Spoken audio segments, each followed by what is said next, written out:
Thank you for subscribing to this channel. This is a Reading Part C practice video.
The correct answer is C. Remind staff of the importance of following best practice.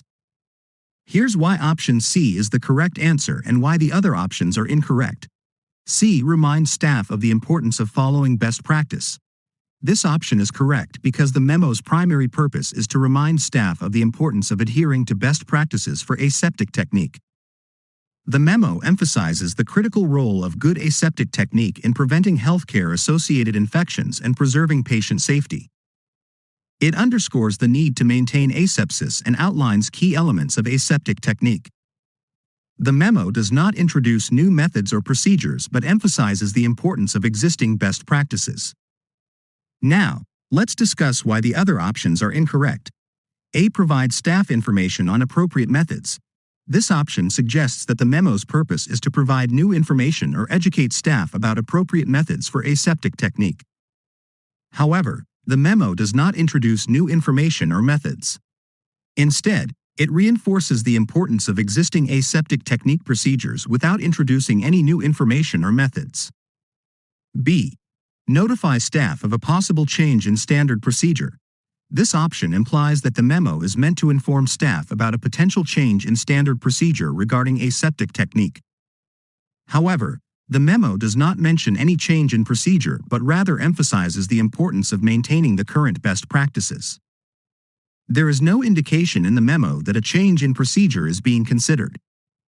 In summary, option C is correct because the memo's primary purpose is to remind staff of the importance of following best practices for aseptic technique. The other options are incorrect because they misinterpret the memo's content and intent by suggesting the introduction of new methods or notifying of a change in procedure, which the memo does not address. Let's look at the next question.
A.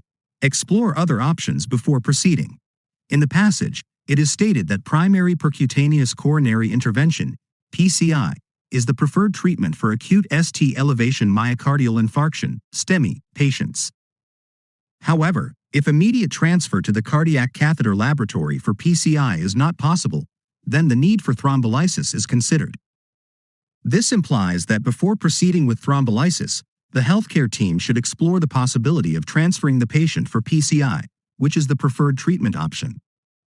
This aligns with option A-B. Contact the coronary care unit prior to transfer.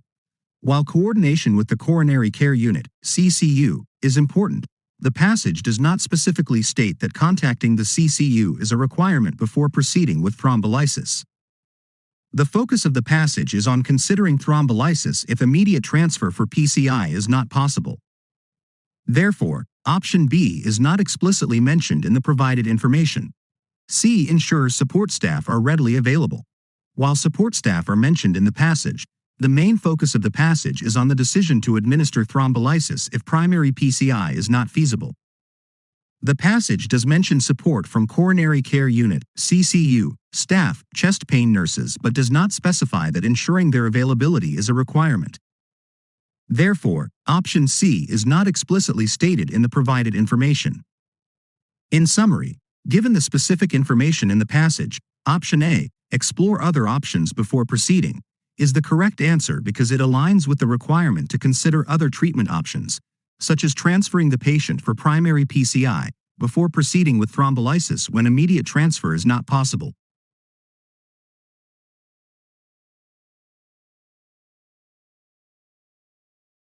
Let's look at the next question.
Option B, have the final say in whether to scan a patient, is the correct answer because it aligns with the information provided in the guidelines and accurately reflects the decision-making process regarding MRI scans for patients with implants or foreign bodies. Here's an explanation of why option B is correct and why the other options are incorrect. B, have the final say in whether to scan a patient. This option is correct because the guidelines emphasize that the decision to proceed with an MRI scan for a patient with implants or foreign bodies should not be taken lightly. It should be made after a careful assessment of the potential risks and benefits of the scan, considering the device's nature. While the MRI safety expert can assist in identifying and quantifying risks, the ultimate decision to scan is a clinical one. Therefore, healthcare professionals involved in the patient's care should have the final say in whether to proceed with the scan, especially if there is any doubt about the nature of the device. This option aligns with the guidelines' emphasis on clinical judgment and patient safety. Now, let's discuss why the other options are incorrect. A should abandon the scan if unsure of the device. This option suggests that the appropriate action when unsure of the device is to abandon the scan. While safety is paramount in MRI scans, the guidelines do not explicitly recommend abandoning the scan in all cases of uncertainty. Instead, they stress the importance of a careful assessment of risks and benefits. Abandoning the scan may not always be necessary, and it should be based on a thorough evaluation of the situation. C. Use a lower field strength for conditional items. This option suggests using a lower field strength for MRI scans involving conditional items. While adjusting the field strength may be a consideration in some cases, the guidelines emphasize that safety is not solely determined by field strength.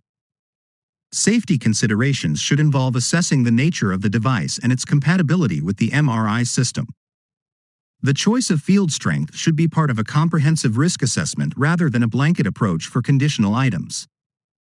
In summary, option B is the correct answer because it accurately reflects the decision-making process outlined in the guidelines, where healthcare professionals involved in the patient's care should have the final say in whether to proceed with an MRI scan for a patient with implants or foreign bodies, based on a thorough assessment of risks and benefits. Let's look at the next question.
The correct answer is C. How best to avoid harming patients.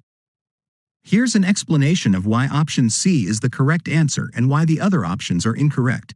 C. How best to avoid harming patients. This option is correct because the provided notice on indwelling urinary catheters primarily focuses on providing information related to avoiding harm or injury to patients when using indwelling urinary catheters. It discusses the importance of preventing traumatic injuries, false tracts, strictures, bleeding, and catheter-related complications.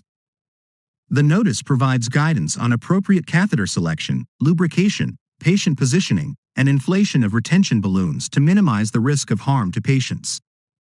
It also highlights the need for caution in specific patient populations, such as those at risk of self-extraction. Therefore, option C accurately reflects the content and purpose of the notice. Now, let's discuss why the other options are incorrect. A. The order for correct insertion. While the notice does mention correct insertion practices, it does not provide a step-by-step order for catheter insertion. It discusses various aspects related to catheter insertion, such as appropriate catheter selection, lubrication, patient positioning, and retention balloon inflation, but it does not outline a specific order for insertion steps. B. Optimal positioning of the patient. Although the notice mentions correct patient positioning as an important factor in reducing the risk of traumatic injury during catheter insertion, it is not the primary focus of the notice.